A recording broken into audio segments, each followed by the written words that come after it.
지난주 금요일에 있었던 이재명 대표의 공직선거법 재판 굉장히 많은 분들께서 관심을 갖고 저희 정치사를 생방송으로 지켜봐 주셨습니다.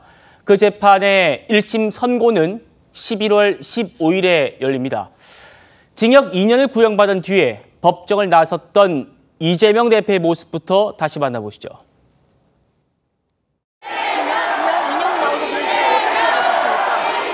유무죄 판단에 대한 전망 어떻게 하십니까?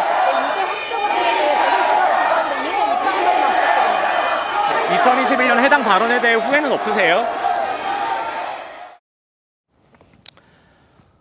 네, 우선 지난 금요일 법정부터 저희가 제안을 해드리고 민주당의 움직임 전해드리겠습니다.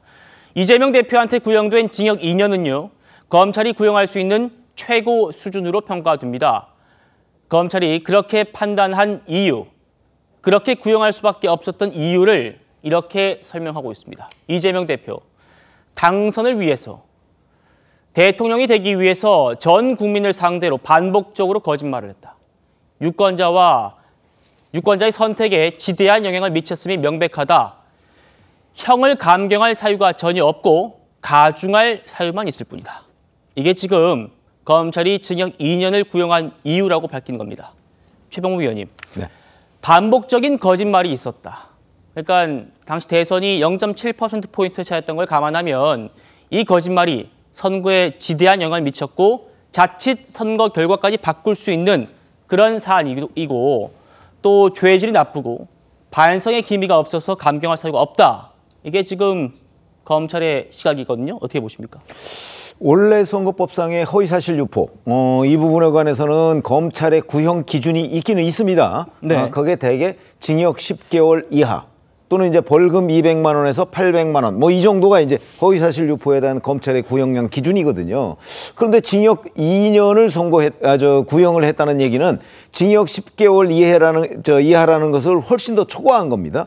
그거는 뭐 검찰의 설명에 있죠.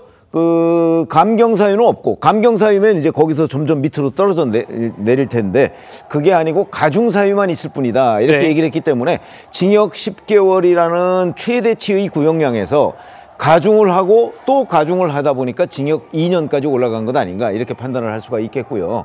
그다음에 이제 이제 김문기 전 성남도시개발공사 개발협력 1처장을 모른다고 한 부분, 이게 단 한 번에 그치는 게 아닙니다.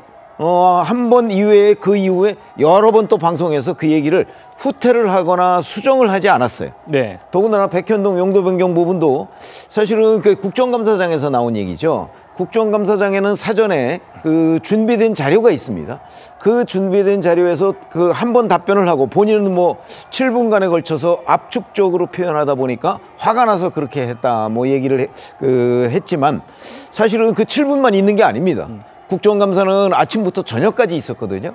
그러니까 그 중간에도 만약에 본인이 화가 나서 뭐 조금 전에 좀 실언을 했다 싶으면 충분히 수정하고 교정할 그런 기회가 있었어요. 근데 그러지 않았다는 점에서 보면 그래서 이제 검찰이 죄질이 불량하다 이렇게 판단을 하고 있는 겁니다. 그러다 보니까 그런 것들이 가중되고 또 가중되다 보니까 징역 2년이 선고가 됐다. 네. 이렇게 판단을 할 수가 있겠습니다. 그렇군요.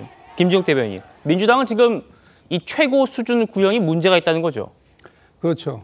이거는 굉장히 좀 황당한 구형이다. 황당하다. 예. 왜냐하면 지금 지금 윤석열 정부의 검찰이 어떤 법과 법리에 의해서 원칙대로 한다라고 하지만 지금 보면은 기승전 이재명 유죄 이걸 만들기 위해서 모든 이 검찰권을 동원하고 있다 이렇게 보여지는데 좀 전에 최병무 위원님께서 말씀 주셨던 것처럼 지금 이 사안에 대해서는 저희가 두 가지 문제를 보고 있습니다. 첫 번째는 형평성이에요. 그동안 이 선거법 위반, 특히 이 허위사실 유포에 대해서 이렇게 징역 2년이라는 거의 양형 기준의 최고에 해당하는 이런 선고를 구형을 한 케이스를 본 적이 있는가? 제가 본 지역적으로는 없는 것 같아요. 그만큼 이례적인 그 구형이었다라는 것이고, 두 번째는 인식의 영역을 이 형법의 영역으로 끌고 들어와서 판단을 하겠다 하는 것도 사실은 굉장히 좀 과도한 무리한 기소다 이렇게 보고 있는 거예요. 인식의 영역이라는 표현을 쓰셨어요. 예, 그러니까 인식 어떤 그 아느냐 모르냐에 대한 인식, 내가 지금 내 기억 속에 그렇게 되어 있는 것을 어떻게 거짓말이라고 얘기하느냐, 특히 반복적인 거짓말을 했다고 얘기하는데 네. 한번 제 기억에 인식이 그렇게 되어 있다면 그것이 어느 자리에서 어떤 형태로 얘기를 하더라도 그렇게 얘기할 수밖에 없는 게 아니었겠는가, 이것을 반복적으로 거짓말을 했다고 얘기할 수 있겠는가 하는 측면에서 굉장히 무리한 기소다 이렇게 생각을 갖고 있는 거죠. 알겠습니다.